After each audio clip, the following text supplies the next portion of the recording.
যেভাবে লেখা আছে সেভাবেই পড়ছি। তিনি লিখেছেন,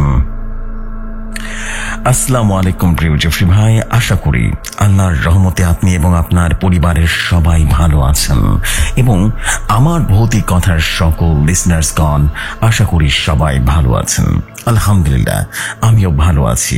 আজকে যে ঘটনাটা বলবো, এই ঘটনাটা এর আগে কোথাও প্রচার করা হয়নি। জেফরি ভাই, যদি এই ঘটনাটি আপনার কাছে ভালো লাগে তাহলে জেফরি ভাই এই ঘটনাটি আপনি আপনার মতো করে গুছিয়ে পড়ে শোনাবেন সবাইকে। এখন আমার পরিচয়টা দিয়ে নেই। আমার নাম মোহাম্মদ বিরাজ ইসলাম, দেশের বাড়ি বরিশাল জেলা, থানা গৌরনদী, পোস্ট অফিস টর্কি, গ্রামের নাম নন্দনপট্টি। দুবাই প্রবাসী আমি যেভাবে ঘটনাটি পেয়েছি সেভাবে লিখে পাঠাচ্ছি। এখন মূল ঘটনাতে আসি আমি। এই ঘটনাটি মাদ্রাসার কোন এক জায়গার ঘটনা। এক জায়গায় এক ধনী পরিবার ছিল। তারা হিন্দু ধর্মের ছিল, কিন্তু ধর্ম দিয়ে কোনো মানুষকে চেনা যায় না। আমি আজকে সেই বহু পুরনো একটা ঘটনা বলবো, বাবু মিত্র বেনজির এবং তার ছেলে শুভদীপ্ত বেনজিরের ঘটনা। সালটা ছিল 1943। বাবু মিত্র বেনজির মৃত্যুর পরে তার ছেলের জন্মদিন দীপ্ত বেনজির তার বাবার রাজবাড়ির ভার নিল। বাবু মিত্র বেনজিরের অনেক সয় সম্পত্তি, টাকা পয়সা, সোনা মুদ্রা, তার কোনো হিসেব ছিল না। বাবু মিত্রের ছেলের বয়স তখন 25 বছর, বিয়ে করেনি। শুভদীপ্তর মা নেই।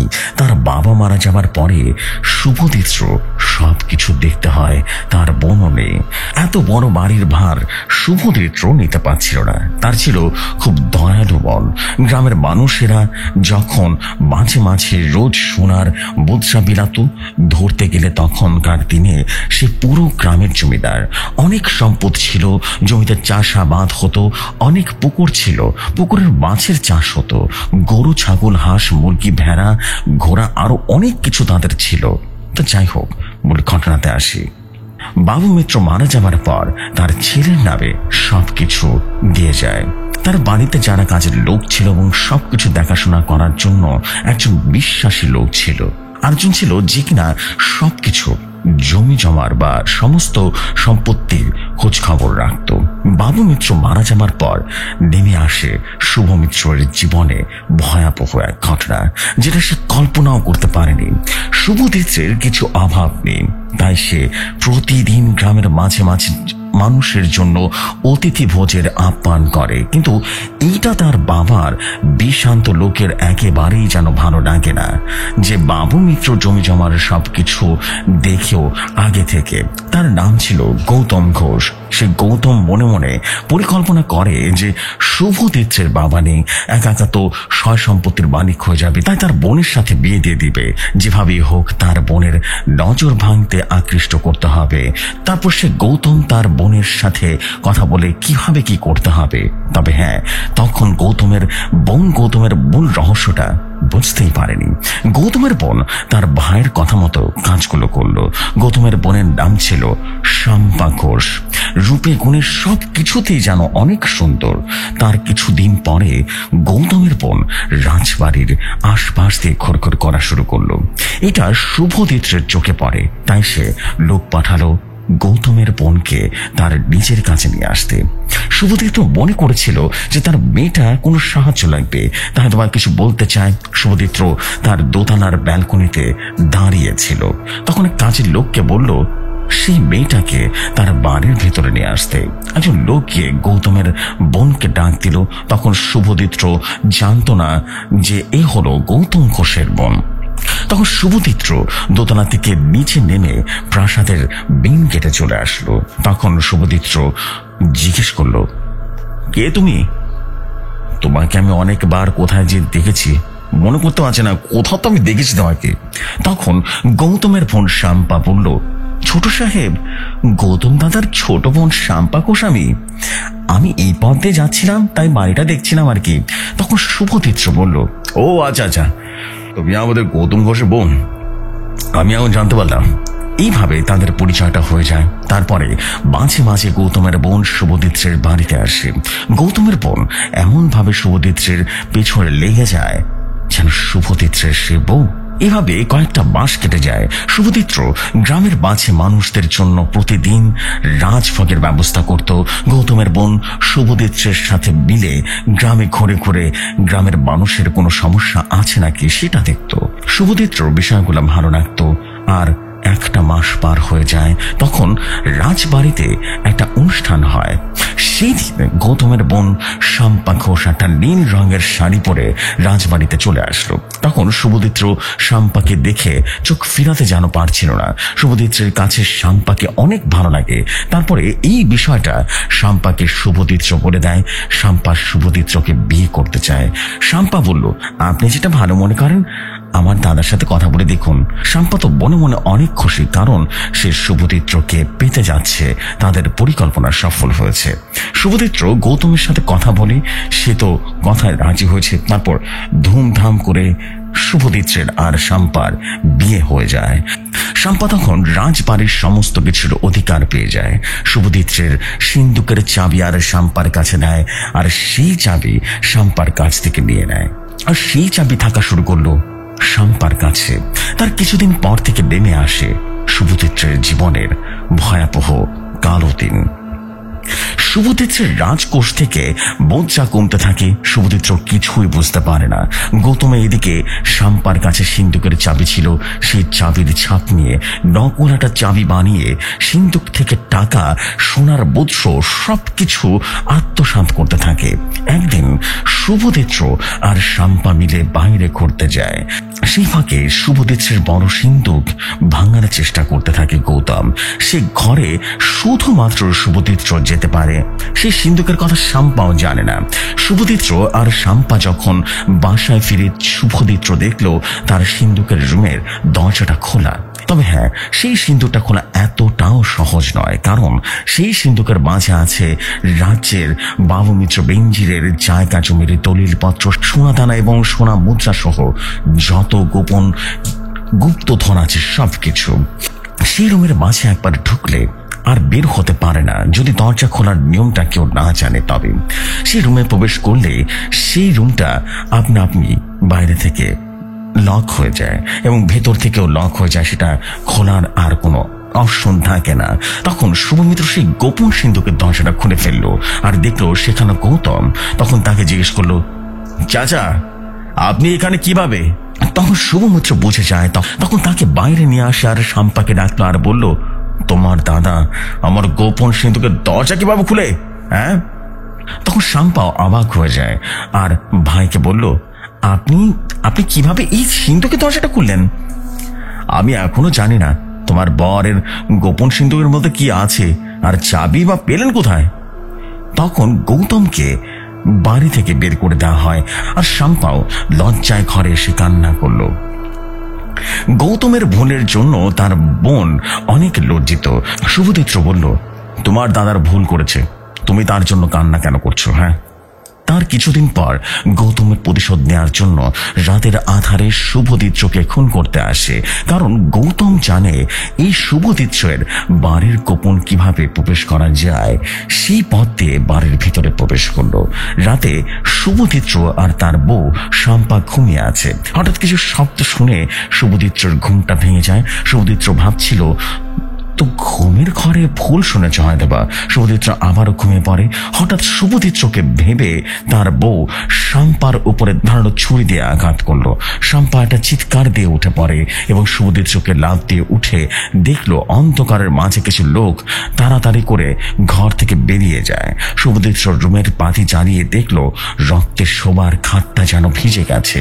শুভদীত্রকে দেখে শাম্পার শরীরের রক্ত শুভদীত্র যখন শাম্পার গায়ে শাড়ির আঁচলটা সরিয়ে দেখলো তখন শুভদীত্র একটা চিৎকার দিয়ে দেয়। শুভদীত্র দেখলো শাম্পার শরীরটা দুই টুকরো হয়ে গেছে। এর মাঝে বাড়ির সব কাজের লোক হাজির হয়ে যায়। সবাই খোঁজাখুঁজি শুরু করে দেয় কে এই কাজ করলো, কিন্তু কাউকে খুঁজে পায়নি। শুভদীত্র তার বইয়ের মৃত্যুটা যেন মানতে পারছিল না। শুভদীত্র আন্দাজ করলো এটা হতে পারে তার দাদা গৌতমের কাজ। শুভচিত্র সেই রাতে তার লোকজন নিয়ে সম্পাদের বাসায় গিয়ে দেখল ঘরে তালা ঝোলানো। তখন সবাই এটাই মনে করলো যে গৌতমের কাজ সকালবেলা হলে গ্রামের মাঝে সবাইকে এই ব্যাপারটা জানিয়ে দেয়। গৌতমের যে খোঁজ দিতে পারবে তাকে পুরস্কার দেওয়া হবে। গৌতমের কানে খবরটা যায়, তাই সে আর গ্রামে আসে না, পালিয়ে অন্য কোনো এক জায়গায় থাকা শুরু করে দেয়।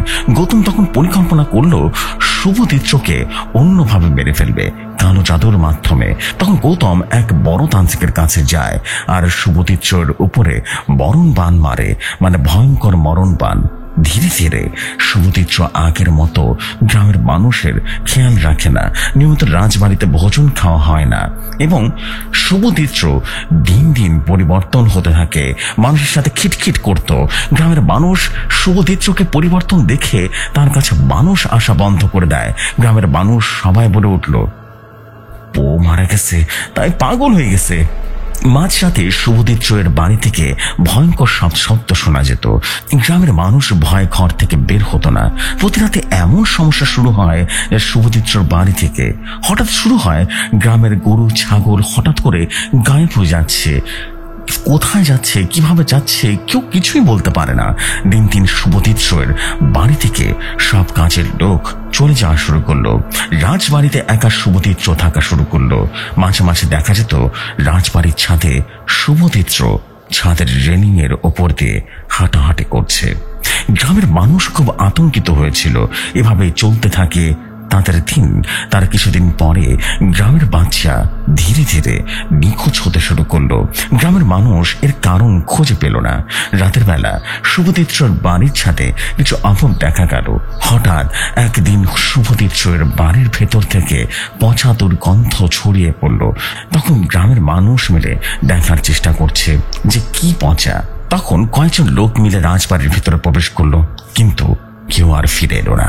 অনেকক্ষণ হয়ে যায়, তাদের ডাকাডাকি করলো, কেউ উত্তর দেয় না। আবার কিছু লোক সেই রাজবাড়ির ভেতরে যায়, তখন তারা ভয় পালিয়ে আসে, বাইরে ছুটে আসে আর ভর ভর করে বমি করে দেয়। কারণ তারা যেটা দেখেছে তা দেখার জন্য তারা প্রস্তুত ছিল না। সবাই তখন জিজ্ঞেস করলো কি হয়েছে। তখন তারা বলল, এর আগে যারা ভেতরে প্রবেশ করেছে তাদের সবাইকে খেয়ে ফেলছে শুভচিত্র। কেউ আর বেঁচে নেই। রাজবাড়ির ভিতরে বিভিন্ন জায়গায় মানুষের হাড়, গরুর হাড় আর পচা গলা অবস্থা, বিভৎস অবস্থা। তখন গ্রামের মানুষ মিলে এক কবিরাজ নিয়ে আসে। কবিরাজ আসতে আসতে রাত হয়ে যায়। গ্রামের মানুষ কবিরাজকে বলল এই মানুষ খেকোটাকে এই বাড়ির মধ্যে বন্দি করে দিতে, যাতে আর কোনো মানুষের ক্ষতি করতে না পারে। তখন সে কবিরাজ বলল, ঠিক আছে, আগে রোগীটাকে দেখে নেই। তখন রাত 11টা বাজে। আকাশের চাঁদের আলো নেই মনে হচ্ছে। সেদিন অমাবস্যার রাত ছিল। কবিরাজ সেই রাজবাড়ির ভেতরে প্রবেশ করলো আর গ্রামের মানুষ সবাই বাইরে দাঁড়িয়ে থাকে। অনেকক্ষণ পর একটা ভয়ঙ্কর চিৎকার শুনতে পায় গ্রামের মানুষ। তখন একটা চিন্তায় পড়ে যায় যে ভেতরে কি হচ্ছে। অনেকক্ষণ পর সে কবিরাজ আহত অবস্থায় হাঁপাতে হাঁপাতে বাইরে চলে আসে। সে কবিরাজের গায়ে নখের আঁচড় ছিল। সে কবিরাজের অবস্থা দেখে সবাই যেন ধরাধরি করে কবিরাজকে জিজ্ঞেস করলো কি হয়েছে। তখন সে কবিরাজ বলল, শুভচিত্রর শরীরে ভয়ঙ্কর কিছু পিশাচ থাকে, সেগুলো নাকি মানুষকে খেয়ে ফেলে, গরুকে খেয়ে ফেলে। এবং সে আরো বলল, আমি অনেক কষ্টে তাকে বন্দি করেছি। বাড়ির নিচে গোপন একটা রুম আছে, সেই রুমটাতে বন্দি করেছি। এই বাড়ির আশেপাশে আসবেন না, কিছুদিন আসবেন না, বুঝতে পেরেছেন? এই বলে সে কবিরাজ চলে যায়। কিন্তু কেউ বুঝতে পারেনি এই কবিরাজ আসলে ভুল ভিলেন। কারণ শুভচিত্রের উপরে এই কবিরাজি মরণ বাণ মেরেছিল আর এখন তাকে জীবিত অবস্থায় বাড়ির নিচে গোপন কক্ষে বন্দি করে রেখেছে। এর পেছনে সবকিছুর হাত গৌতমের, এবং সে এটাই চেয়েছিল এখন সবকিছু তার কবজায় যাচ্ছে এবং তার মনের মতো করে হচ্ছে। আর শুভচিত্র মরে যাবে, কেউ কিছুই করতে পারবে না, বুঝতেও পারবে না। যে কবিরাজ শুভচিত্রকে বন্দি করে রেখেছে সেই কবিরাজ সেই রাতে মারা যায়। গ্রামের মানুষ সকালবেলা সেই কবিরাজের লাশ খুঁজে পায় ও ভয়ঙ্কর ভাবে মরে পচে আছে গ্রামের মাঝে। তার কিছুদিন পরে হঠাৎ করে গৌতম শুভদীপ্তের বাড়িতে আসে, কিন্তু সেই দিন রাতের বেলা গৌতমের মরদেহ সেই রাজবাড়িতে পাওয়া যায়। কে মারছে কেউ জানে না। গ্রামের মাঝ বরাবর হঠাৎ শুভদীপ্তকে রাতের বেলায় দেখা যায়। গ্রামের মানুষ আবারও একটা ভয়ের আতঙ্কে ছিল যে হঠাৎ করে শুভদীপ্ত গ্রামের মাঝে কিভাবে। গ্রামের মানুষ বলল, আচ্ছা, শুভদীপ্তকে যে রুমের ভিতরে বন্দি করে রেখেছিল সেখানে দেখতে হবে শুভদীপ্ত আছে কিনা, তাহলে আমরা দেখছি কিভাবে তাকে। গ্রামের কিছু মানুষ মিলে সেখানে চলে যায়। সবাই দেখলো শুভদীপ্ত তার শরীরে মাংস একা একা কামড়িয়ে কামড়িয়ে খাচ্ছে আর বলছে, কাউকে ছাড়বো না আমি। এটা দেখে সবাই সেখান থেকে ছুটে পালিয়ে যায়। তখন অন্ধকার হয়ে যায় চারপাশে, আর সেখানে তারা কয়েকজন ছিল, তাদেরকে আর খুঁজে পাওয়া যায়নি। সেই থেকে সেই রাজবাড়ির আশেপাশে কেউ যায় না। সেই বাড়ি পড়ে থাকে, সেই জমিদার বাড়িটা এভাবেই বহু বছর ধরে ধরে পড়ে আছে। এখানে এখন আর কেউই যায় না, একটা পরিত্যক্ত বাড়ি হয়ে যায়। কিন্তু গ্রামের মানুষ মাঝে মাঝে গ্রামের মাঝে শুভদীপ্তকে ভয়ঙ্কর এক আত্মা দেখতে পায়, আর সেই রাজবাড়ি থেকে ভয়ঙ্কর রকমের আওয়াজ শুনতে পায়। এই বলে সে লোকটা তার ঘটনাটি শেষ করেছিলেন। ঘটনাটি কেমন লেগেছে অবশ্যই জানাবেন সবাই কমেন্ট করে। আপনাদের উৎসাহ পেলে নতুন কোনো ঘটনা লিখতে আনন্দ পাই জেফরি ভাই। আর যদি আমার লেখায় কোনো ভুল ত্রুটি হয়ে থাকে ক্ষমা সুন্দর দৃষ্টিতে দেখবেন। অবিরাম ভালোবাসা দোয়া রইল সবার জন্য। আবারও কথা হবে নতুন কোনো ঘটনাতে। দীর্ঘজীবী হোক ভৌতিক কথা, পাশে আছি থাকবো ইনশাআল্লাহ। ধন্যবাদ প্রিয় জেফরি ভাই। আমরা প্রতি রাতে নতুন নতুন ঘটনা নিয়ে আসতে পারি, এই জন্য দোয়া করবেন আমাদের জন্য, এবং আমাদের প্রিয় ভাই জেফরি ভাইয়ের জন্য দোয়া করবেন। আমাদের ঘটনাগুলোকে একা একা দিন রাত অক্লান্ত পরিশ্রম করে আমাদের ঘটনাগুলোকে অসাধারণভাবে প্রচার করেন তিনি। জেফরি ভাই, আপনাকে অসংখ্য ধন্যবাদ প্রিয় পরিচার ভাই। আজকের মতো বিদায় নিচ্ছি, আবারও কথা হবে নতুন কোনো ঘটনাতে। ইতি আপনাদের ভৌতিক কথার official storyteller, legendary storyteller Miraj Islam, Dubai থেকে বলছি। আল্লাহ হাফিজ, সবাই ভালো থাকবেন। আসসালামু আলাইকুম।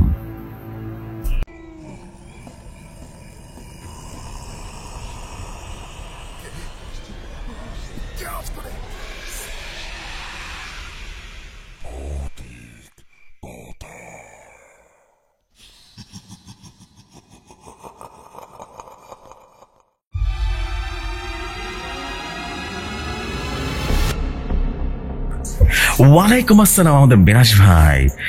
ও মাই গুডনেস, আর একটা dark story. This is what will the Miraj bhai magic, exactly তাই। এবং বলতেই হবে যে আজকের স্টোরিটা কিন্তু অসম্ভব রকম সুন্দর একটা স্টোরি ছিল, এবং ডার্ক একটা স্টোরি ছিল বলা যেতে পারে। অসম্ভব রকম ডার্ক একটা স্টোরি ছিল। শুনলেই মনে হয় একটা ভয় ভয় কাজ করছিল, মনে হয় কেমন যেন এই মুহূর্তে কিছু হবে স্টোরির ভিতরে। দারুণ ছিল, এক কথা বলবো, this is absolutely mind blowing story telling. Wow. And আলহামদুলিল্লাহ, যে আশা করছি আপনাদের সবার কাছে স্টোরি ভালো লেগেছে। আপনারা কিন্তু কমেন্ট করবেন, আপনাদের কমেন্টের অপেক্ষা থাকবো। আর মিরাজ ভাই কি বলবো, আপনার স্টোরি সবসময় সুন্দর হয়, আজকেও ডার্ক একটা স্টোরি লিখেছেন, অসম্ভব রকম সুন্দর। আমি সবসময় বলি না যে আমাদের ভিতরে দুজন মানুষ আছেন যারা কিনা ডার্ক সাইকোলজিক্যাল স্টোরি বোঝেন। আমাদের মিরাজ ভাই একজন হচ্ছেন আমাদের সানি খান ভাই। Seriously, this is absolutely super beautiful story. স্টোরিটা অনেক সুন্দর ছিল, ওভারঅল সবকিছু গুছানো ছিল, এবং বলবো যে এক কথায় মনের মতো সুন্দর স্টোরি ছিল। Thank you very much. চলে যাই আমরা পরবর্তী ঘটনায়।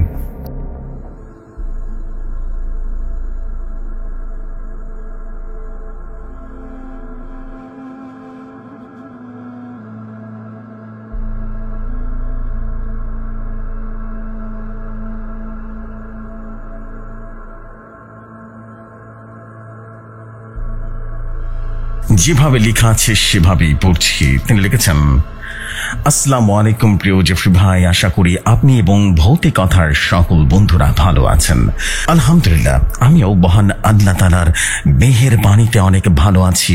আজ আবার নতুন একটি ঘটনা নিয়ে হাজির হলাম। ঘটনার নাম দিলাম হান্নান পাগলা। চলুন পরিচয় পর্বটা দিয়ে আজকের ঘটনাটা শুরু করা যাক।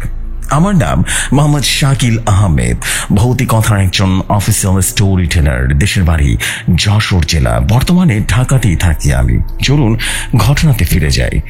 আমি মূলত যেভাবে ঘটনাটি কালেক্ট করেছি সেভাবেই বলছি।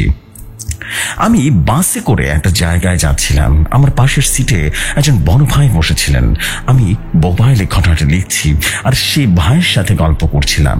অনেকটা বন্ধুর মতো সম্পর্ক হয়ে যায় আমাদের ভেতরে। কথার ফাঁকে ফাঁকে আমি মোবাইলে ঘটনা লিখছিলাম।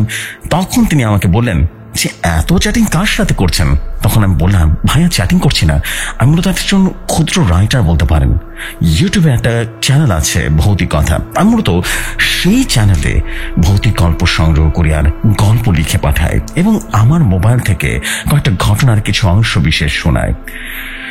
তখন তিনি বললেন, ও আচ্ছা বুঝলাম, যাক এটা তো ভালো কাজ। তখন তিনি বললেন, আমার কাছে একটা ঘটনা আছে, শুনবে নাকি? তবে এটা কোনো কাল্পনিক বা বানোয়াট কোনো কিছু না, আমার নিজের সাথে ঘটা বাস্তব অভিজ্ঞতা। যদি মনে চায় তুমি লিখে পাঠাতে পারো, তবে নাম ঠিকানাটা যদি না দাও না তাহলে ভালো হবে। তখন আমি বললাম, চিন্তা করবেন না, এখানে যারা ঘটনা পাঠায়, যাদের থেকে ঘটনা সংগ্রহ করা হয়, তারা যদি ইচ্ছুক না হয় তবে তাদের সকল তথ্য গোপন রাখা হয়, আপনি বলতে পারেন। তখন তিনি বলতে শুরু করলেন। সে ভাইয়ের নাম মুস্তাক ভাই, ছদ্মনাম। শুরু করছি মুস্তাক ভাইয়ের ঘটনা। আমার পরিবারে আমি, আমার বড় ভাই যে বর্তমানে বিদেশ থাকে, ও ছোট বোন, আমার বাবা মা, এটাই আমার পরিবার। ঘটনাটি ঘটে 2016 সালের মাঝামাঝি সময়। আমি তখন ছোটখাটো একটা চাকরি করতাম রাজশাহীতে। প্রতি মাসে 2 দিন করে ছুটি পেতাম। 2 দিন ছুটি কাটানোর জন্য আমি প্রতি মাসেই বাড়িতে যেতাম। আমি যেখানে চাকরি করি সেখান থেকে আমার বাড়ি যেতে মোটামুটি 3 থেকে 4 ঘন্টার মতো সময় লাগত। তো আমি যখন বাড়িতে যেতাম তখন গাড়িতে ওঠার আগে আমার পছন্দের খাবার কিনে নিতাম। তবে সেই খাবার আমি খেতাম না, কারণ আমার যেখানে বাস থেকে নামিয়ে দিবে, মানে যে বাস স্ট্যান্ডে, সেই বাস কাউন্টারের পাশে একজন পাগল থাকতেন। তবে কি জানো ভাই, তার প্রতি আমার অন্যরকম একটা মায়া কাজ করত, কেন জানি না। তবে সে যে পাগল এটা আমি মন থেকে মানতাম না। সে মানুষটি কখনো পাগলামি করতো না, তার পোশাকেও কখনো ময়লাও থাকতো না। আর সে যেখানে বসে থাকতো সেখানে বসে মাথা নিচু করে সব সময় জিকির করতেন। তবে সে কারো দেয়া জিনিসপত্র তেমন একটা নিতেন না, খেতেন না, কিন্তু আমার দেয়া জিনিসপত্র তিনি কখনো ফিরে দিতেন না। তাই আমি যখন বাড়ি যেতাম আমার পছন্দের খাবার তার জন্য নিয়ে যেতাম। তো সেই দিনের কথা, আমি বাস থেকে নেমে সেই পাগলকে খুঁজতে থাকি। ও পাগলের নাম বলা হয়নি, ওই পাগলের নাম ছিল হান্নান। অন্যদিন তাকে খোঁজা লাগতো না, কারণ সে সবসময় একই জায়গায় বসে থাকতো। তবে আজ সেই জায়গায় তাকে পেলাম না। তখন আবারও বাস কাউন্টারের নতুন নির্মাণের কাজ করছিল, তাই ভাবলাম যে এইখানে কাজ চলছে যেহেতু, তাহলে হয়তোবা অন্য জায়গাতে বসে আছে। বেশ কিছুটা সময় খোঁজাখুঁজির পর দেখতে পেলাম একটা টন দোকানের পেছনে বসে বসে মাথা নিচু করে জিকির করছে।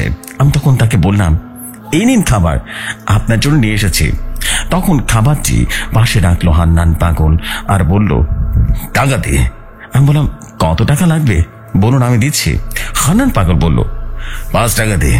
আমি তখন 10 টাকা দিলাম। হান্নান পাগল বলল, কত টাকা দিলি রে এটা? আমি বললাম, 10 টাকা।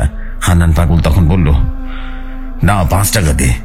আমি বানি ব্যাগ খুঁজে এক পাশে 5 টাকা পেলাম আর সেটা দিয়ে দিলাম। তখন হান্নান পাগল লোকটাকে নিয়ে 10 টাকা ফিরিয়ে দিল আর বলল, তাড়াতাড়ি তোর বাবা বাইরে দাঁড়িয়ে তোর জন্য অপেক্ষা করছে। আর শোন, তোর না সামনে অনেক বড় একটা বিপদ আছে, যা চলে যা চলে যা। তখন আমি না একটু অবাক হয়ে গেলাম যে আমি তো হান্নান পাগলকে অনেক আগে থেকে চিনি, আর সে জানে যে আমার নিতে আমার বাবা বাস কাউন্টারে আসে। তবে সে তো কোনো বিপদের কথা বললেন না, আজ কেন বললেন? যাক, বলেছি হয়তো বা। আমি তাড়াতাড়ি করে বাবার কাছে চলে এলাম। বাবা তখন বললেন, কিরে বাসি কখন এসেছে? তাহলে তোর আসতে আসতে দেরি হলো কেন? আমি আর বাবাকে হান্নান পাগলের কথাটা বললাম না। আমি বললাম, বাবা পেটে একটু সমস্যা ছিল তো, তাই আর কি, ওয়াশরুমে গিয়েছিলাম। যদি হান্নান পাগলের কথাটা বলতাম তখন বাবা যদি ব্যাপারটা খারাপ ভাবে নিত যে আমার ছেলে আমার কাছে না এসে একটা পাগলের কাছে এসে বসে আছে দেখা করতে, তাই কথাটা একটু লুকিয়ে ফেললাম। যাক, সেদিন বাড়িতে চলে গেলাম। সেদিন রাতে বাড়িতে গিয়ে ফ্রেশ হয়ে খাওয়া দাওয়া করে শুয়ে পড়লাম, ঘুমিয়ে পড়লাম। পরের দিনটা বেশ ভালোই কাটলো। দ্বিতীয় দিন রাতের বেলা যথারীতি ঘুমিয়ে পড়লাম। তবে স্বপ্নে দেখলাম যে একটা সাদা কাগজে মোড়ানো একটা বাক্স আমার টেবিলের উপরে রাখা। আমি তখন ভাবলাম, এই বাক্সটা কিভাবে আমার টেবিলে আসলো? কে রেখেছে এই বাক্স? আমার বোন নাকি? আমি তখন আমার বোনকে ডাক দিয়ে বললাম, এই, আমার টেবিলের উপরে বক্সটিকে তুই রেখেছিস? হ্যাঁ। আমার বোন তখন বলল, না তো ভাইয়া, তোর তোর হবে হয়তো, বা তুই রেখেছিস, দেখ ভালো করে দেখ।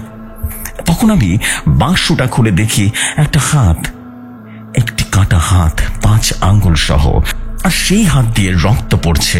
হাতটি দেখে আমি অনেক ভয় পেয়ে যাই, আর সাথে সাথে আমার ঘুমটা ভেঙে যায়। ঘুম ভাঙলে আমি সেটা খারাপ স্বপ্ন ভেবে উড়িয়ে দিই আর আবারও ঘুমিয়ে পড়ি। পরের দিন সকালে আমার ফোনে একটা ফোন আসলো বিদেশ থেকে। আমি ফোনটা রিসিভ করি, তখন ফোনের উপাস থেকে বলে উঠলো, আমি তোমার ভাইয়ের সাথে কাজ করি। আসলে সকালের অপেক্ষা করছিলাম তোমার খবরটা দেওয়ার জন্য। তোমার ভাই গতকাল কাজ করার সময় দুর্ঘটনাতে তার ডান হাতটা পাথরের নিচে চাপা পড়েছে। এখন তোমার ভাইয়ের ডান হাতটি কবজি কেটে ফেলে দেওয়া হয়েছে, বুঝতে পেরেছ? তোমার ভাই এখানে হসপিটালে ভর্তি আছে। সে কিছুটা সুস্থ হলে কোম্পানির মাধ্যমে তাকে বাড়িতে পাঠিয়ে দেওয়া হবে। তবে তোমরা চিন্তা করো না, সে এখন ভালো আছে। আমি সাথে সাথে বাড়িতে খবরটা দিলে সবাই যেন কান্নার রোল পড়ে যায়। আমি সবাইকে সান্ত্বনা দিই আর বললাম যে একটা হাত গেছে, তাছাড়া তো তেমন কিছু হয়নি, বেঁচে তো আছে, সুস্থ আছে। আল্লাহ তো অল্পের উপর দিয়ে বিপদটি দিয়েছে। তোমরা দোয়া করো, কান্না করে আর কি হবে। সেদিনের মতো আমি আর অফিসে গেলাম না। বাড়ির এই অবস্থাতে রেখে কিভাবে ফিরে যাব? আমি বাড়ির এক পাশে গিয়ে ভাবলাম, রাতে আমি তো স্বপ্নে দেখলাম একটা কাটা হাত, তাহলে স্বপ্নটা কি বাস্তব ছিল? আমাকে কেউ একজন আগে থেকে জানান দিল। হান্নান পাগল বলছিল আমার সামনে বিপদ। কি হচ্ছে এসব? সারাটা রাত ভাবতে থাকি। নিজের মনের অবস্থা ভালো ছিল না, সাথে পরিবারের কারোর মনের অবস্থা ভালো ছিল না। তাই সবাই চুপচাপ থাকল আর সারাদিন। পরের দিন যথারীতি পরিবারের সবাইকে সান্ত্বনা দিয়ে পেটের তাগিদে চলে গেলাম আবারও সেই কর্মজীবনে। বেশ ভালোই কাটছিল দিনগুলো। এর ভেতরে ভাইয়েরও দেশে ফিরে আসার কথা চলছিল। এই ঘটনার প্রায় 2 থেকে 2.5 মাস পরে একদিন আমি রাতে খাওয়া শেষ করে শুয়ে আছি আমার বেডের উপরে। হঠাৎ আমার শরীরটা কেমন যেন গরম হতে শুরু করলো। ভাবলাম জ্বর আসবে নাকি, আর জ্বর আসলে তো এমন গরম হয় না শরীর। ব্যাপারটা কি? কিছু সময় পর আমার শরীরে মনে হচ্ছিল কিছু না আগুন লাগিয়ে দিয়েছে। এমন একটা অবস্থা, সারা শরীর যেন পড়ে যাচ্ছে। আমি আর শুনতে পারছি না, আমার বেডের উপরে ছটফট করতে থাকলাম। গামছাটা ভিজিয়ে শরীরটা মুছতে থাকলাম। কোন রকমের শরীর ঠান্ডা আর হচ্ছে না। পরে এই যন্ত্রণা সইতে না পেরে অনেক জ্বালা যন্ত্রণা চিৎকার করতে থাকি ভাই। তখন আমার চিৎকার শুনে আশেপাশের রুম থেকে সবাই চলে এলো আমার রুমে আর বলল, এই কি হয়েছে তোমার? তখন আমি বললাম, ভাই বুঝতে পারছি না, মনে হচ্ছে আমার শরীরটা আগুনে পুড়ে যাচ্ছে। তখন তারা আমার এমন অবস্থা দেখে ওয়াশরুমে নিয়ে গিয়ে শরীরে পানি ঢালতে থাকে। অনেক সময় ধরে পানি ঢালতে থাকে। তারপরে ধীরে ধীরে যন্ত্রণাটা কমতে শুরু করলো। আমি সমস্ত শরীর মুছে পোশাক পরিবর্তন করে বেডে শুয়ে পড়লাম। বেশ কিছু সময় পর যন্ত্রণা একেবারেই কমে গেল। সে রাতে না খেয়ে ঘুমিয়ে পড়লাম। মাঝরাতে কল আসলো বাড়ি থেকে, বলল, মুস্তাক বাবা, তোর বোন সন্ধ্যার পরে পায়ে আগুন লাগিয়ে দিয়েছিল রে। এখন আমরা তোর বোনকে নিয়ে হাসপাতালে আছি। তুই কাল সকালে বাড়ি চলে আয়। কি হচ্ছে আমাদের সাথে? তোর ভাইয়ের এক সমস্যা, এখন তোর বোনেরও সমস্যা। কোনো কারণ ছাড়া শরীরে আগুন লাগিয়ে মরতে চেয়েছিল। তখন আমি বললাম, বাবা তুমি চিন্তা করো না, আমি সকালে বাড়ি আসছি। কলটি রেখে নিশ্চুপ হয়ে শুয়ে আছি। রাতে ঘুম আর ধরল না। শুধু ভাবলাম, স্বপ্নে হাত দেখা, ভাইয়ের হাত কাটা গেল। রাতের সময় শরীরে কেউ একজন আগুন লাগিয়ে দিয়েছে মনে হচ্ছিল। ঠিক তখন বোনের শরীরে আগুন লাগলো। তাহলে কি আমি আগাম সংকেত বুঝতে পারছি বিপদের পূর্ব লক্ষণ? কাল বাড়ি যাবার সময় হান্নান পাগলের সাথে দেখা করতে হবে। যদি সে কিছু বলতে পারে আবার। যথারীতি খাবার নিয়ে বাসে উঠলাম। বাস থেকে নেমে হান্নান পাগলের কাছে গিয়ে তাকে খাবার দিলাম। তখন হান্নান পাগল খাবার নিয়ে বলল, দে 10 টাকা দে। আমি 10 টাকা দিয়ে বললাম, কি হচ্ছে আমাদের সাথে এসব আপনি বলার পর থেকে তখন হান্নান পাগল বলল, আর একটা বিপদ আছে, তোদের আরেকটা বিপদ আছে, তারপর আর কিছু হবে না, প্রস্তুত থাক, যা বাড়িতে চলে যা। তখন হান্নান পাগলের কাছ থেকে বিদায় নিয়ে মনটা খারাপ আর হাজারো মাথার ভিতরে চিন্তা বাসা বাঁধতে শুরু করলো। কি হবে সামনে, কি আর একটা বিপদ। এইসব ভাবতে ভাবতে চলে গেলাম হসপিটালে। গিয়ে সবার সাথে দেখা করে সোজা চলে গেলাম আমার বোনের কাছে। বোনকে বললাম, কিরে বোন, কেন তুই আগুন দিয়েছিলি তোর শরীরে বলতো? তোর কিসের অভাব, কিসের কষ্ট, তুই একবার তো বলতে পারতি আমাকে, আমি দেখতাম তোর কি কি করা লাগে। তখন বোন তার কাঁপা কাঁপা কণ্ঠে বলল, ভাইয়া আমি তো আগুন ইচ্ছা করে লাগাইনি, কেন জানি না সন্ধ্যার সময় এত কষ্ট লাগছিল, মনে হচ্ছিল কেউ বারে বারে আমার মাথার ভেতরে এসে বলছে, কি হবে বেঁচে থেকে, তার চেয়ে ভালো মরে যা, মরে যা না, আর বেঁচে তাই করবি কি, শেষ করে দে নিজেকে।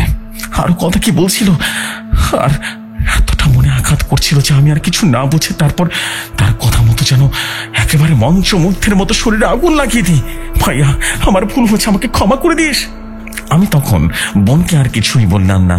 কিছুদিন পর আমার বোনও বাড়িতে চলে আসে হসপিটাল থেকে। তার কিছুদিন পরে আমার ভাইও চলে আসে বিদেশ থেকে। আর আমি কর্মব্যস্ততার মধ্যে আমার দিন কাটাতে শুরু করলাম। আমার বোনের শরীরে আগুন দেবার ঠিক 41 দিন পর আমার বোন মারা যায়। মনে আছে তো হান্নান পাগলের কথাটা?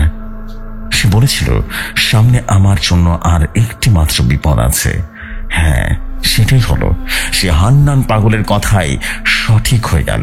আমি আমার বোনের মৃত্যুর সংবাদটা পেয়ে মাটিতে বসে পড়লাম। মনে হলো আমার মাথার উপরে আসমানটা যেন ভেঙে পড়েছে। বেশ কিছুটা সময় নির্বাক হয়ে বসে রইলাম।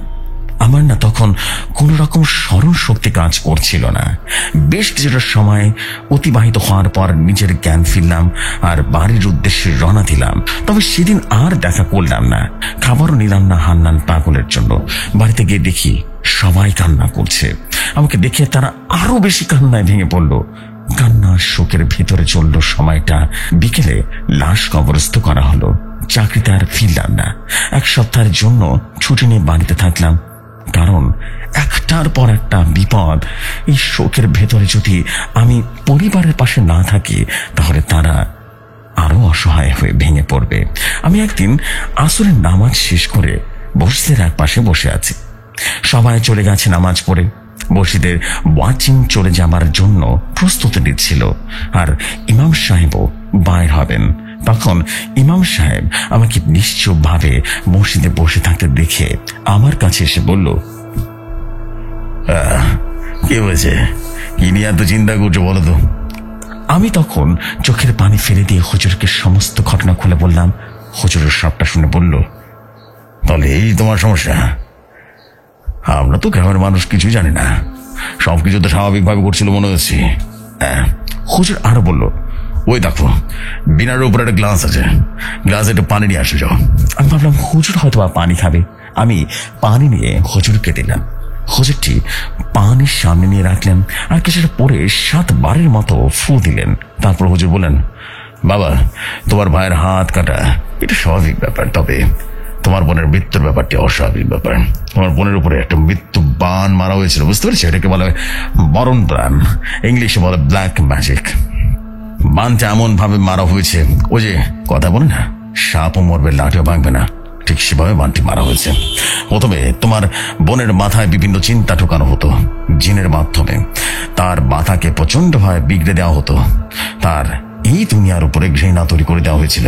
তখন সে নিজের শরীরে আগুন দিয়ে প্রাণনাশ করার চেষ্টা করেছিল। আর যখন সে সুস্থ হলো, তবে তার সুস্থতা কিন্তু কালো জাদুর করেনি, যাতে কোনো রকমে কেউ বুঝতে না পারে। তোমার বোন সুস্থ হবার পরে তার মৃত্যু হলো।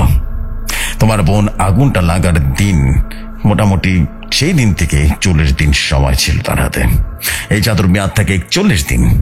এক প্রকার বলতে পারো এটাকে বলে মেয়াদি কালো জাদু। যে কয়দিন মেয়াদ ছিল তোমার বোন ততদিনই জীবিত ছিল। কালো জাদুর মেয়াদ শেষ, তার মৃত্যু হলো। আর এই মৃত্যু দিয়ে কালো জাদু কেটে গেছে।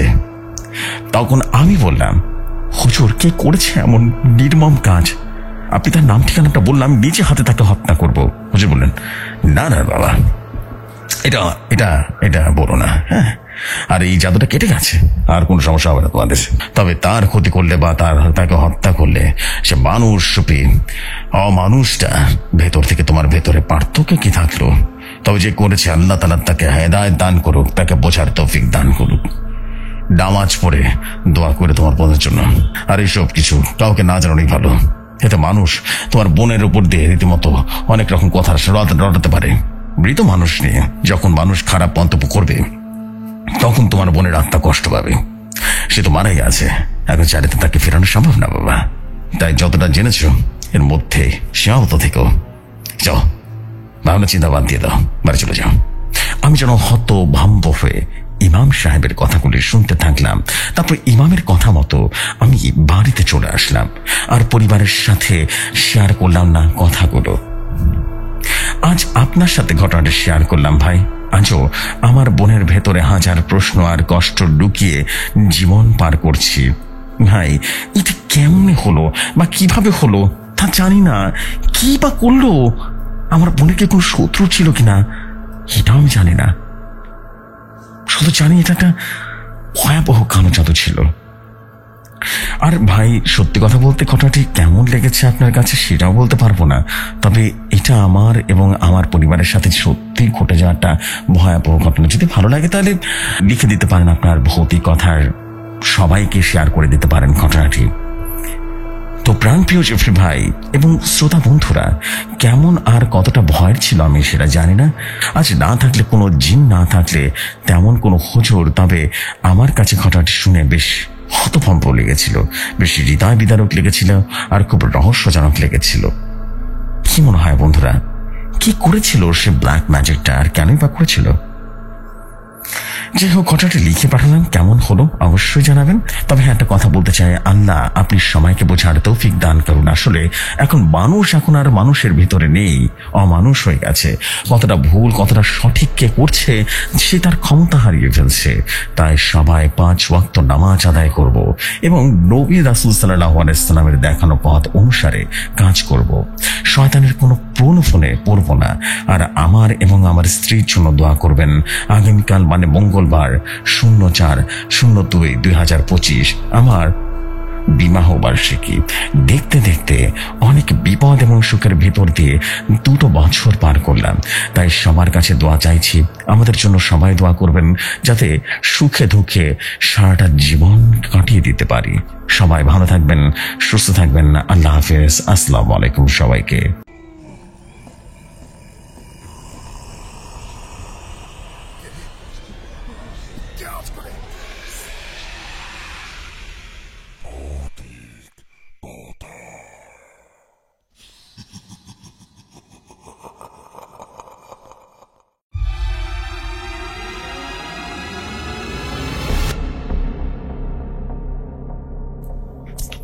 ওয়ালাইকুম আসসালাম আমাদের প্রিয় ভাই শাকিল ভাই, আমাদের অফিসিয়াল স্টোরি টেলার। মাশাআল্লাহ, হোয়াট এ স্টোরি। খুবই রহস্যময় একটা ঘটনা ছিল এটা। আসলে বলতে হবে যে কেমন যেন একটা প্রশ্ন থেকেই গেল, কে ছিলেন তিনি, কি এমন তার অপরাধ ছিল যে তার বোন কিভাবে ব্ল্যাক ম্যাজিকের মতো ভয়াবহ একটা জিনিস দিয়ে হত্যা করা হলো। মানে খুবই অদ্ভুত। আর সবাই নিশ্চয়ই জানেন একটা বিষয় কি, যে ব্ল্যাক ম্যাজিক বা কালো জাদু বা যাই বলেন না কেন, জাদু টোনা বা যাই বলেন না কেন, এই জিনিসটা এমন এক অস্ত্র, মরণঘাতী অস্ত্র, যার ব্যবহার করাটা খুব সহজ হলো, বা জিনিসটা এক প্রকার এমন একটা জিনিস যে আপনি এর বিরুদ্ধে কোনো অ্যাকশন নিতে পারবেন না। This is absolutely real deal. অনেক বেশি অদ্ভুত ছিল ঘটনাটা। মানে এমন একটা বিষয় ব্ল্যাক ম্যাজিক যে আপনি চাইলেও এর মধ্যে কোনো অ্যাকশনও নিতে পারবেন না, সয়ে নিতে হবে কাইন্ড অফ। বিকজ সায়েন্স তার ব্ল্যাক ম্যাজিকে বিশ্বাসই করে না। আপনাকে কিভাবে এর বিচার ব্যবস্থার আন্ডারে দিয়ে দিবে বা ব্যাপারটা বুঝতে পারছেন আশা করছি। So this is the fact. I hope আপনারা সবাই অনেক এনজয় করেছেন স্টোরিটা, এবং আপনাদের কাছে যদি আসলেই ভিলেন ভালো লেগে যায় তাহলে আই বিলিভ যে আমাদের কষ্ট সার্থক হয়ে যাবে। আপনারা সবাই আপনাদের জায়গা থেকে কমেন্ট করে জানাবেন যে কেমন লেগেছে, কেমন হয়েছে আজকের এপিসোড। সো চলে যাচ্ছে আমাদের লাস্ট স্টোরিতে।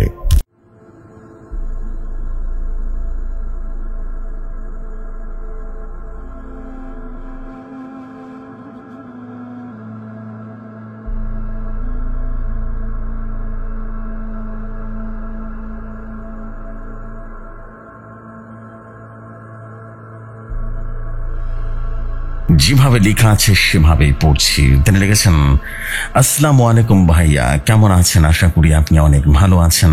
আর ভৌতিক কথার লিসনার্সগণ, আশা করি আপনারাও সবাই ভালো আছেন। আসলে হয়েছে কি ভাইয়া, আপনার নামটা আমি উচ্চারণ করতে পারি না, তাই লিখিও না ভাই। আমি আপনাকে ভাইয়া বলে সম্বোধন করছি। ভাইয়া, আমার নাম মোহাম্মদ তারেক। আমার বাসা সিরাজগঞ্জ, গাজীপুর বনসুরনগর গ্রামে। এখন আমি বর্তমানে সৌদি আরবে থাকি। ভাই, গল্পটা শুনেছি আমি আমার নানা ভাইয়ের মুখ থেকে। ভাই, গল্পটির নাম দিতে পারেন বৃত্তপুরী। বলছেন আমার নানা ভাই। শোনো ভাই, তার ঘটনাটা ঘটেছে অনেকদিন আগে, তাও হবে 1925 কিংবা 1926 সালের দিকে। আমি তো শুনেছি আমার ছোট চাচার মুখ থেকে। বলছেন আমার ছোট চাচা লুৎফুর চাচা। আমি তখন ছোট, আমাদের বয়স তখন আর হবে মোটামুটি 18 কিংবা 19 বছর। মানে তখন পুরোপুরি বুঝতে শিখেছি। তখন তার মোবাইল টেলিভিশন ছিল না, তখন এক গ্রাম মিলে একটা রেডিও ছিল। তখন পুরো গ্রামের মানুষ একটা জায়গায় মিলে দেশের খবর শুনত। একদিন রাতে আমি খবর শুনতে গিয়ে শুনি গ্রামের অনেক মানুষের গৃহপালিত পশু নাকি মারা গেছে এবং অনেক বেশি মারা যাচ্ছে। আবার কেউ কেউ বলা বলি করছে গ্রামে আবার নতুন কিরকম পশু পাখিগুলো এভাবে মারা যাচ্ছে কেন। তো ওই দিন আর কোনো খবর শোনা হলো না। এভাবেই কেটে গেল কয়েকটা দিন। হঠাৎ হলো কি, আমাদের গ্রামে কাশিম নামে একটা লোকের নাকি খোঁজ পাওয়া যাচ্ছে না। এই কথাটা এক কান দু কান হতে হতে পুরো গ্রামে ছড়িয়ে পড়লো। খোঁজাখুঁজি করতে করতে কেটে গেল প্রায় 2 থেকে 3টা ঘন্টা। তখন গ্রামের এক লোক মাঠের কাজ শেষ করে বাড়িতে আসার পর সবাই দেখলো কাশিমের মৃতদেহটা রীতিমতো রাস্তার এক পাশে বিভৎসভাবে পড়ে আছে এবং কোমর থেকে মাথা তুড়ি রীতিমতো মাটির ওপরে এবং কোমর থেকে পা পর্যন্ত মাটির নিচে নামানো। সেই লোকটি এটা দেখে ওখান থেকে একটু দূরে গ্রামের মধ্যে এসে চিল্লাচিল্লি করতে লাগলো, কে কোথায় আছো? শোনো, কাশিম ভাইয়ের মৃতদেহটা মাঠের উপরে রীতিমতো বিবস্ত্র অবস্থায় পড়ে আছে। তখন সবাই মিলে ওখান থেকে কাশিম ভাইয়ের মৃতদেহটা উদ্ধার করে জানাজা করে বাটি দেওয়া হলো। তারপর বেশ ভালোভাবেই চলে গেল 2 থেকে 3টা দিন। তারপরে ঘটে গেল গ্রামে আরেকটা মর্মান্তিক ঘটনা। গ্রামের সবাই যেন ধীরে ধীরে এক ভয়াবহ ঘটনা দেখতে লাগলো। তারা দেখতে লাগলো মৃত কাশিমকে আর তার বিভৎস রূপ। লুৎফুর বেটা আমার, তুমি না দেখলে বিশ্বাস করতে চাইবে না। তার যে ভয়ঙ্কর রূপ, তার গায়ের চামড়া যেন খুলে খুলে পড়ছিল, তার চোখ দুটো যেন বাইরে চলে আসবে। তার মাথার চুলের জায়গা ছিল সাপ, সাপগুলো শুধু কিলবিল কিলবিল করছিল। আর তার মুখ দিয়ে টপ টপ করে তাজা রক্ত গড়িয়ে গড়িয়ে পড়ছিল। আর তার পা দুটো ছিল উল্টানো, সে হাওয়ায় উড়ে উড়ে আসছিল। তার চোখ দিয়ে যেন আগুনের লাভা গড়িয়ে গড়িয়ে পড়ছিল। সেটা দেখে গ্রামের অনেক মানুষ রীতিমতো হার্ট অ্যাটাক করে মারা যায়। গ্রামে যেন মানুষ কমে গেল এবং কিছু মানুষ রয়ে গেল গ্রামে। আবার গ্রামে যে অল্প মানুষ বেঁচে আছে তারাও দেখতে লাগলো মৃত সেই কাশিমকে। আর কাশিম সে মৃতদেহটা শুধু বলতো, তোমরা সবাই বাঁচতে চাইলে এই গ্রাম থেকে পালিয়ে যাও, তোমাদের ও বাঁচতে দেবে না বলে কান্না করত। কোথায় যেন হাওয়ার সাথে ভ্যানিশ হয়ে যায়। এবং গ্রামের এরকম অবস্থা দেখে গ্রামের মানুষ ছুটে যায় গ্রামের মোড়লের কাছে। গ্রামের মোড়ল তখন গ্রামের মানুষের মুখ থেকে সব কথা শুনে বলতে লাগলো, দেখেন ভাইরা, এইভাবে তো আর চলতে পারে না, কিছু তো একটা করতে হইব। 2 দিন সময় দেন, আমি দেখি কোনো ভালো হুজুর বা কবিরাজ পাই কিনা। এটা শুনে গ্রামের মানুষগুলো একটু সাহস ফিরে পেল মনে। তখন মোড়ল মশাই বললেন, আপনারা সবাই ঘরে ফিরে যান, আর আমি দেখতেছি কোনো হুজুর বা কবিরাজ পাই কিনা। তখন সবাই যার যার মতো করে ঘরে চলে গেল। গ্রামের বড় সবাই তখনই বেরিয়ে পড়ল একটা হুজুর এবং কবিরাজ খুঁজবার জন্য। সে খুঁজতে খুঁজতে চলে যায় গ্রাম ছেড়ে কয়েকটা গ্রাম দূরে। সেখানে কি একটা কবিরাজ খুঁজে পেল। তখন বরুণ মশাই ওই কবিরাজকে পুরো গ্রামের ঘটনা খুলে পড়ল। তখন কবিরাজ বলতে লাগলো, শোনেন জব্বার ভাই, দুঃখিত ভাই, ঘটনা থেকে একটু সরে আসার জন্য। আসলে ভাইয়া গ্রামের মোড়লের নাম ছিল জুব্বার। কবিরাজ বলতে লাগলো, জুব্বার ভাই, আপনি আপনার গ্রামের ঠিকানাটা দিয়ে যান, আমি কালকে যাব আপনাদের সাথে, কেমন? তখন মোড়ল মশাই ঠিকানাটা দিয়ে চলে আসে। কি বলবো লুটফোট বেটা, সেদিন রাতে ঘটে গেল ভয়ঙ্কর এক ঘটনা। সেদিন রাতে গ্রামের 5টি যুবককে নাকি খুঁজে পাওয়া যাচ্ছে না। এইভাবে দেখতে দেখতে কেটে গেল রাতটা। তো পরের দিন সকাল হলো, দুপুর হলো, দেখতে দেখতে একটা সময় রাত হলো, কিন্তু কবিরাজের কোনো খোঁজ খবর নেই। গ্রামের মানুষ সবাই এক জায়গায় রীতিমতো এক হয়ে থাকতো, কবিরাজের কোনো খবর নেই। এভাবেই চলতে লাগলো পুরো রাতটা। এবং পরের দিন সকাল হলে বেরিয়ে পড়ে গ্রামের বরুল এবং আরো কিছু মানুষ চলে যায় সে কবিরাজের বাড়িতে। তখন সবাই দেখলো কবিরাজের বাড়িতে অনেক মানুষের ভিড় লেগে আছে। তখন ভিড় ঠেলে গিয়ে লক্ষ্য করলো কবিরাজের নিথর দেহ খানা পড়ে আছে। তাকে যে কি বিভৎস ভাবে মারা হয়েছে তা আমি বলে বোঝাতে পারবো না। তার দেহ থেকে মাথাটা আলাদা করা হয়েছে, তার পা হাত সবগুলো যেন দুমড়ে মুচড়ে ভেঙে ফেলা হয়েছে, আর তার দেহ থেকে মাংসগুলো যেন কামড়ে কামড়ে খেয়ে ফেলা হয়েছে। তার দেহর পাশে রক্ত দিয়ে বড় বড় করে লেখা, এই জব্বার জানোয়ারের বাচ্চা মরদ, অনেক বড় ভুল করলি এই কবিরাজের কাছে এসে। আরো লেখা ছিল, তোদের গ্রামের যে 5 যুবক হারিয়ে গেছে তাদের মৃতদেহ ভাবি তোদের গ্রামের পাশে ওই বড় মাঠের মাঝখানে। তখন এইটা দেখে তাড়াতাড়ি সবাই গ্রামে চলে আসে। গ্রামে আসার পরে এই কথাটা সবাইকে খুলে পড়ল। সবাই তো এটা শুনে হতবাক হয়ে যায়। তারপরে সবাই ছুট লাগায় ওই মাঠের দিকে। ওখানে গিয়ে দেখলো বরুণ মশাই যেভাবে বলেছে ঠিক সেভাবেই তাদের 5 জনকে মারা হয়েছে। আবার 5 জন লাশের পাশে রক্ত দিয়ে দেখা। মোরল, আরেকটা কথা কান খুলে শুনে রাখো, আর এই গ্রামের প্রত্যেক মানুষকে বলে দিস, এই গ্রাম থেকে বের হওয়ার 3 দিনের মধ্যে যদি গ্রামে না ফিরে আসে তাহলে সে যেখানে থাকুক না কেন সেখানে রক্ত বমি করে মারা যাবে। এইটা দেখে তো গ্রামের সবাই ভয়ে হতভম্ব হয়ে গেল। তারপরে যে যে গ্রামের বাইরে 3 দিনের বেশি রয়ে গেছে আর গ্রামে ফিরে আসেনি। এইভাবে কেটে গেল কয়েকটা দিন। একদিন হঠাৎ করে গ্রামের একজন লোক আসে। তার বয়স কত হবে, 30 কিংবা 35 বছরের তাকড়া যুবক। সে এসে গ্রামের বরুলের কাছে গিয়ে বলল, বরুল বসাই, আমি গিয়েছিলাম জামালপুর, সেখান থেকে আসতে আসতে অনেক রাত হয়ে গেছে, তাই যদি আপনি অনুমতি দেন তাহলে আমি একটা রাত কাটাতে চাই এই গ্রামে।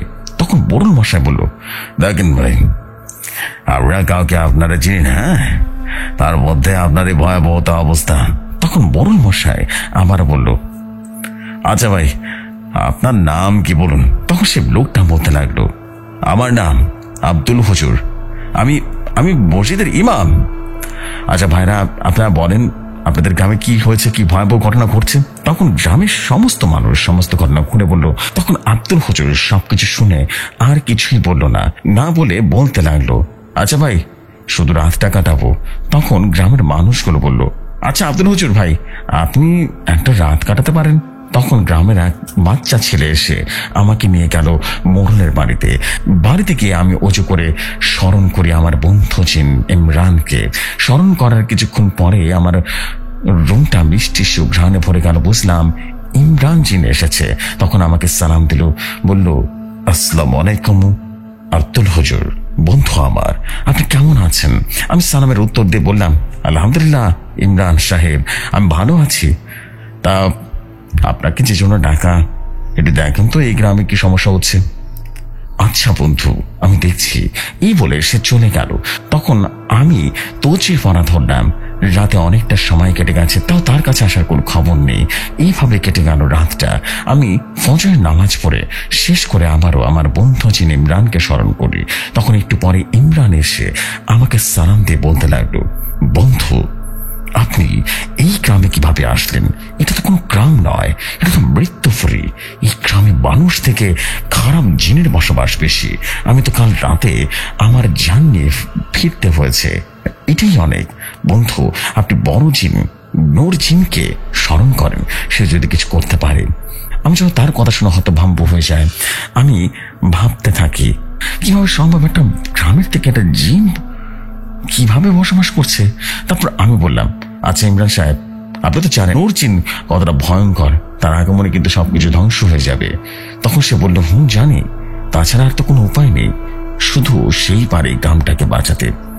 আচ্ছা ইমরান সাহেব, আপনি কি বলতে পারেন এই গ্রামে আসলে কি হয়েছে যার জন্য এই গ্রামের এত ভয়ঙ্কর অবস্থা? তখন ইমরানজির মানবীয় কণ্ঠে বলল, বন্ধু, আমি যেটুকু জানতে পেরেছি আমি আপনাকে ততটুকুই বলছি। আজ থেকে প্রায় 2 বছর আগে এই গ্রামে এক তান্ত্রিক এসেছিল। কারণ তান্ত্রিকটা ছিল ভাবুঘুরে। সে ঘুরতে ঘুরতে একটা সময় সেই গ্রামে এসে পৌঁছে যায়। সেই তান্ত্রিকটা এই গ্রামের মানুষের কাছে বলছিল, ভাইয়া, আমি তান্ত্রিকের ভাষায় বলছি, আমি আরো তান্ত্রিক। আমি জায়গায় জায়গায় ঘুরে বেড়াই আর মানুষের উপকার করি। আমি সিদ্ধান্ত নিয়েছি যে আমি এই গ্রামে কয়েকটা দিন থাকবো। আপনারা কি বলেন? হ্যাঁ, আমি কি এই গ্রামে থাকতে পারবো? তখন গ্রামের মানুষ বলল, আচ্ছা আপনি থাকতে পারেন আমাদের গ্রামে, কিন্তু উল্টো পাল্টো কিছু করতে পারবেন না।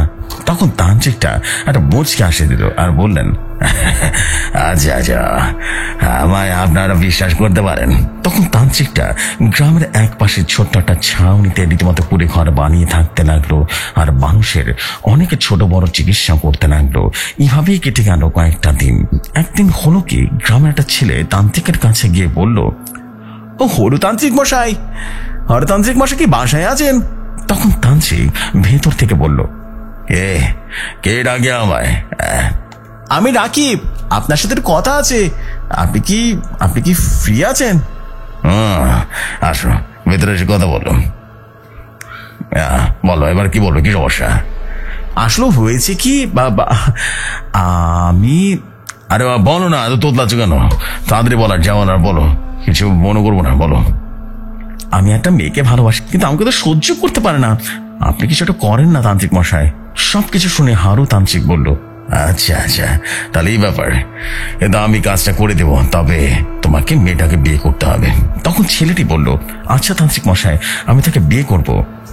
ঠিক আছে, আমি তোমার কাজটা করে দেবো। তার জন্য মেয়েটির এক টুকরো কাপড় আর মাথার কিছু চুল আর মেয়েটির পবিত্র রক্ত লাগবে। যদি এগুলো সংগ্রহ করে নিয়ে আসতে পারে, আমি কাজটা করে দিতে পারবো, বুঝলেন? তান্ত্রিক মশাই, আমি সবকিছু নিয়ে আপনার সাথে দেখা করব। আচ্ছা আচ্ছা, ঠিক আছে, তাহলে এই কথা রইল, কেমন? তখন ছেলেটি ওখান থেকে চলে যায়। এভাবে কেটে যায় কয়েকটা দিন। তারপর একদিন ছেলেটা তান্ত্রিকের বলা সব জিনিসপত্র নিয়ে চলে আসে আর বলতে লাগলো, তান্ত্রিক মশাই, এই নেন, আপনি যে জিনিসগুলো কথা বলছিলেন, আমি তা নিয়ে এসেছি, এই নেন। আচ্ছা আচ্ছা বাবা, ভালো করেছো। আর তুই রাতে এই পানিটা খেয়ে ঘুমাবি, কেমন? আর সকালে উঠে খালি পেটে এটা খেয়ে নিবি। তখন ছেলেটি বলল, আচ্ছা তান্ত্রিক মশাই, ঠিক আছে, এই বলে চলে যায়। তখন তান্ত্রিক একটা উট্ট হাসি দিল আর বলল, আমি ওই দুনিয়ার সবচাইতে বেশি শক্তিশালী তান্ত্রিক, সবচেয়ে বেশি শক্তিশালী তান্ত্রিক। দেখতে দেখতে চলে যায় দিনটা আর ঘনিয়ে আসে রাত। তখন তান্ত্রিক 3টা গোল বৃত্ত আঁকলো এবং তার সামনেটা যজ্ঞে আগুন জ্বালিয়ে দিল। তার ভিতরে বসে পড়ল আর সে মন্ত্র উচ্চারণ করতে লাগলো। সে মেয়েটির আনা জিনিসগুলোতে আগুন দিতে লাগলো। একটু পরে দেখা গেল একটা ছেলে আর একটা মেয়ে একসাথে এসে দুজনের ভেতরে বসতে লাগলো। আর তান্ত্রিক বলতে লাগলো, হে আমার প্রভু ইবলিসের সেনা প্রধান, আমাকে দেখা দিন। এভাবে চলতে লাগলো প্রায় 1 থেকে 1.5 ঘন্টা। তারপরে হঠাৎ করে পরিবেশটা গরম হতে লাগলো। চারপাশে রীতিমতো মাংস পচা দুর্গন্ধ ছড়িয়ে পড়ল আর মাটি পেটে অনেক অনেক কালো কালো মৌমাছির মতো পোকামাকড় বেরিয়ে আসলো। একটা সময় পোকাগুলো যেন এক হয়ে বিশাল দানবীয় আকার ধারণ করতে লাগলো আর বলল, কি রে হরতান্ত্রিক, বড় শখ হচ্ছে নাকি? তুই জানিস না আমাকে ডাকা মানে নিজের মৃত্যুকে ডেকে আনা। দে আমার ভোগ দে। তখন তান্ত্রিক বলল, এই আমার প্রভু, আপনি শান্ত হন, শান্ত হন, আমি আপনার ভোগ নিয়ে আসছি। তখন ডেব্রেড বলল, তুই জানিস আমার ভোগ কি করে দিতে হয়? আমার ভোগ শুধু কুমারের মেয়ে এবং যুবক ছেলের তাজা করে লাগবে। আমার প্রভু, আমার সব জানা আছে। আপনার জন্য তাজা এক কুমারী মেয়ে এবং যুবক ছেলের কলিজা নিয়ে এসেছি। এই নেন প্রভু আপনার ভোগ। এই বলে গোল বৃত্ত থেকে এক একটা করে কেটে দেয়, আর কেটে দেওয়ার সাথে সাথে ডেব্রিট নামক সেই দানবটি ঝাঁপিয়ে পড়ল একটা মেয়ের ওপরে। তাদের দেহ থেকে মাথাটা আলাদা করে ফেললো, তাদের বুক থেকে কলিজা এক টানে রীতিমতো ছিঁড়ে ফেলে দিল, আর সেই ডেব্রিট ওখানে বসে সেগুলো চাবিয়ে চাবিয়ে খেয়ে ফেললো। তারপর ডেব্রিট তান্ত্রিককে বলতে লাগলো, আমি তোর বুকে অনেক অনেক খুশি হয়েছি, বল তোর কি চাই বল।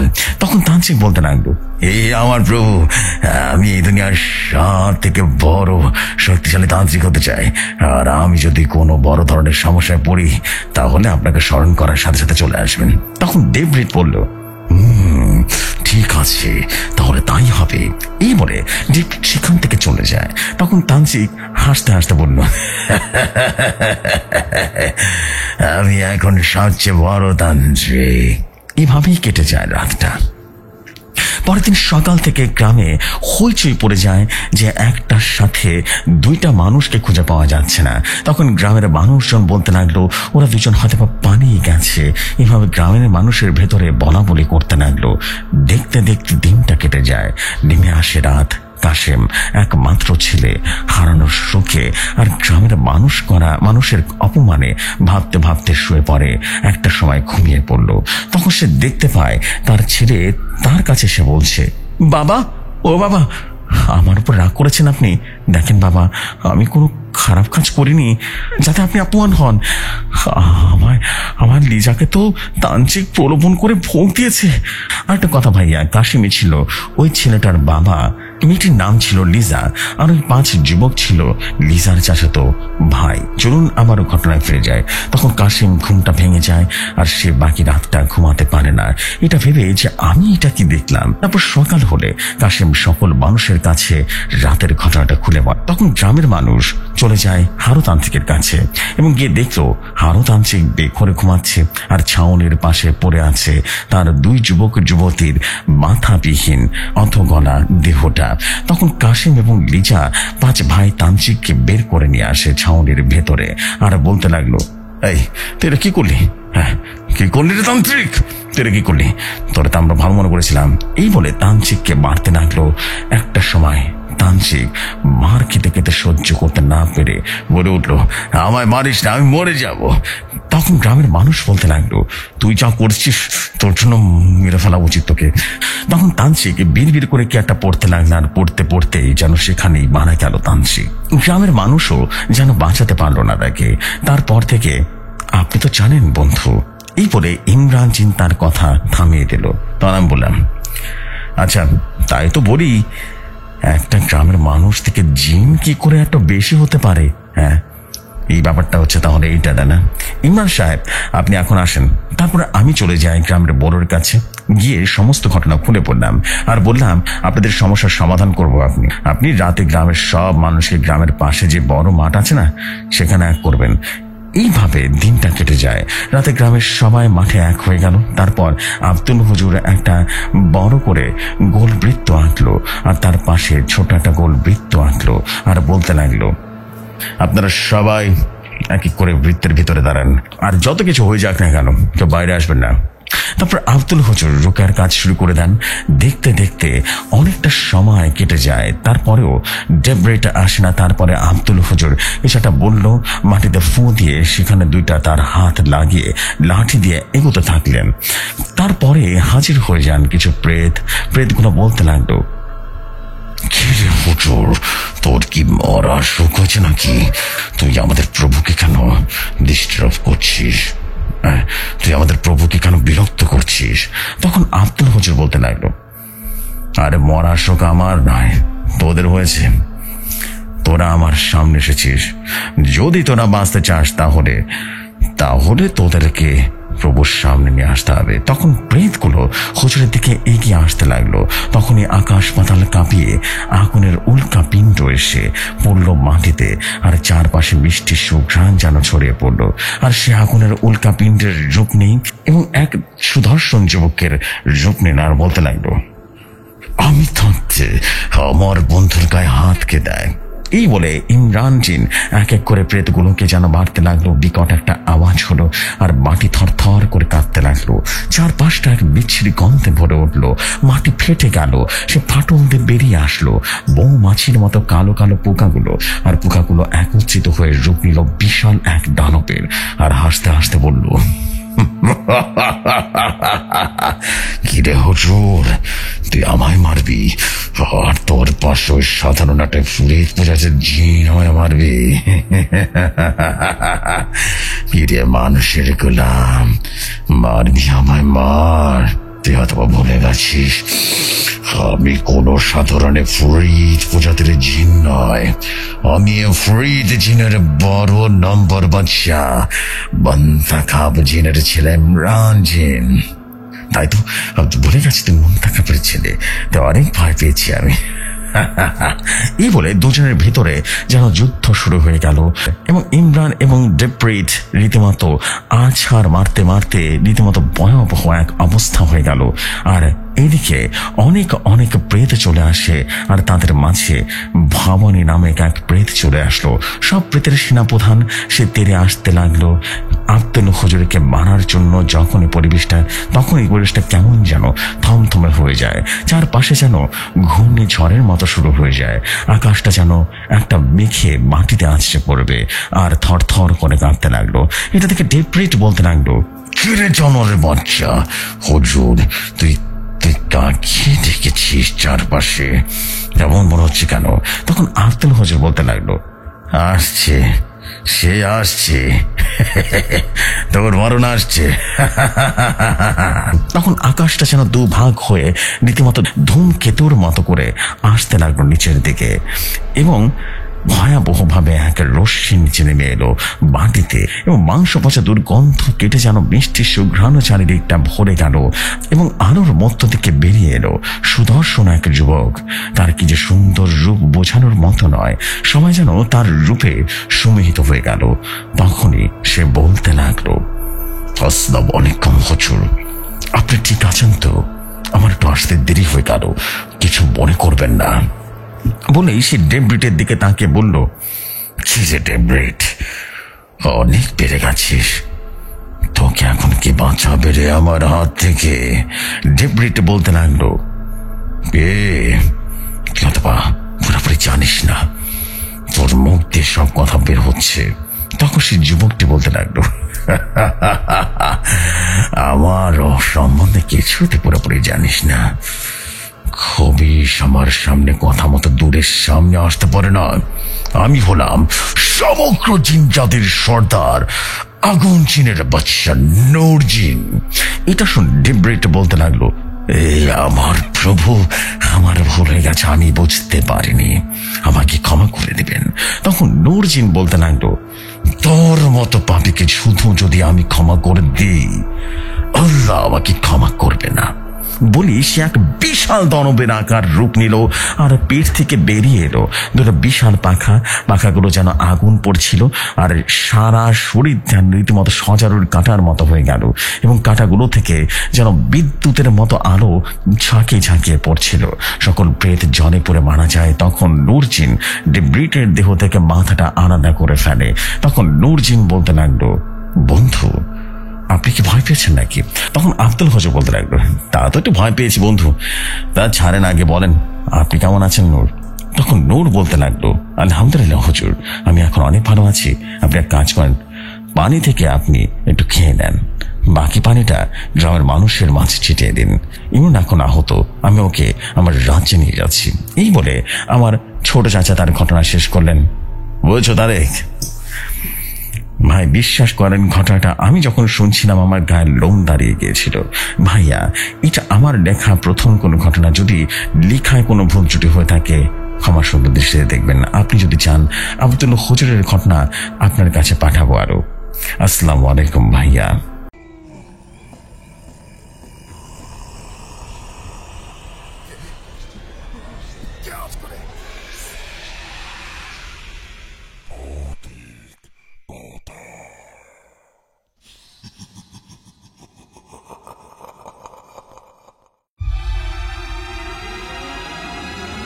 ওয়ালাইকুম আসসালাম ভাইয়া, thank you very much for your story. And সত্যি অনেক সুন্দর ছিল স্টোরিটা, বলতে হবে।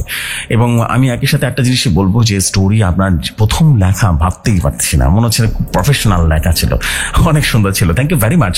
এবং আপনি ডেফিনেটলি আপনি আব্দুল হুজুরের ঘটনা লিখবেন, কেন লিখবেন না? আপনার লেখা অনেক সুন্দর, খুব সুন্দর করে গুছিয়ে লিখেছেন। একই সাথে ভয় ছিল, মানে এক প্রকার রহস্য ছিল, অ্যান্ড একই সাথে জিনের ব্যাপার স্যাপার ছিল, মানে এক প্রকার বলবো যে খুবই সুন্দর একটা স্টোরি ছিল। অল ওভার পুরো স্টোরিটাই অনেক সুন্দর ছিল। থ্যাংক ইউ ভেরি মাচ আপনাকে। এবং আপনাকে বলবো ডেফিনেটলি পরবর্তী অংশটা আপনি লিখে পাঠাবেন। আপনার পরবর্তী অংশ বলছি, মানে পরবর্তী ঘটনা আপনি লিখে পাঠাবেন। আপনার পরবর্তী ঘটনা ডেফিনেটলি শেয়ার করা হবে। অ্যান্ড আই বিলিভ যে শুধু আমার কাছে নয়, সবার কাছে ভালো লাগবে, বিকজ আব্দুল হুজুরের ঘটনা যদি এভাবে করে লেখা যায় সুন্দর হবে, খারাপ হবে না। So this the fact. আমি এখন যেটা করবো সেটা হচ্ছে আর দেরি না করে আমরা এই পর্বটা বা আমাদের প্রথম খণ্ডটা এখানে শেষ করব। নিশ্চয়ই জানেন যে আমরা কিন্তু এরপর থেকে অফিসিয়াল এবং আনঅফিসিয়াল দুটো পর্বই আমরা আলাদাভাবে শেয়ার করবো। অর্থাৎ অফিসিয়াল থাকলে অফিসিয়ালের সাথে আনঅফিসিয়াল মিক্স হবে। আগে যেমন শুধুমাত্র অফিসিয়ালদের আলাদা আলাদা করে শেয়ার করা হচ্ছিল, অফিসিয়ালদের সাথে আমরা এখন আনঅফিসিয়াল মিক্স করব।